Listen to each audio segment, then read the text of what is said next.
Quelle propriété physique permet de vérifier l'alignement de trois points en utilisant simplement son œil?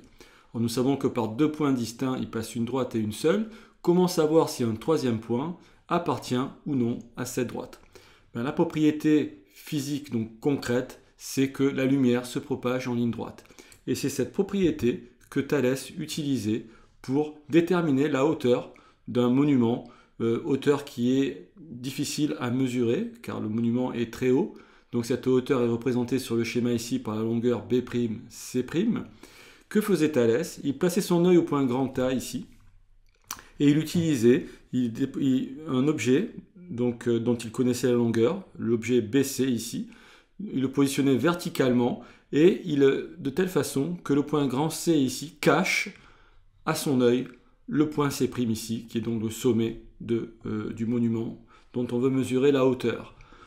Une fois que le point grand C cache le point C' à l'œil de Thalès, Thalès en déduit que les points A, C et C' sont alignés. De même, les points A, B et B' sont alignés, sont sur une horizontale. Nous avons également la droite B'C' qui est parallèle à la droite BC, elles sont toutes les deux verticales.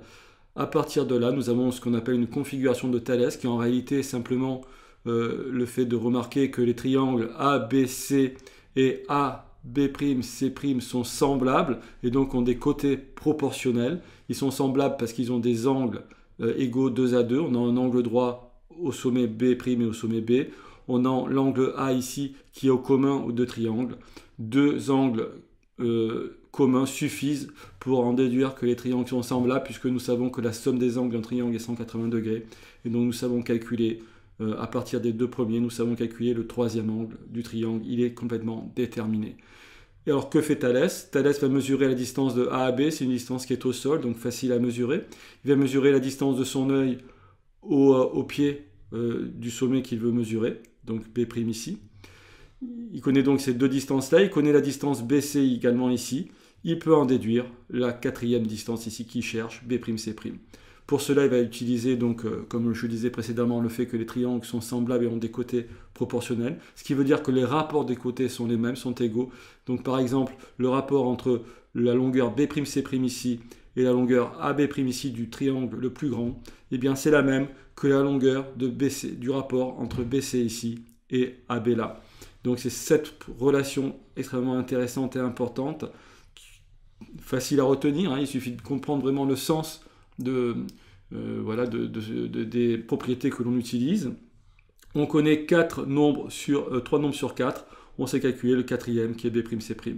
On remplace, on isole B'C' en multipliant chaque membre de l'équation par 25,01 et on obtient le calcul qui permet de trouver la longueur B'C'. Voilà, c'est quelque chose une application directe de l'alignement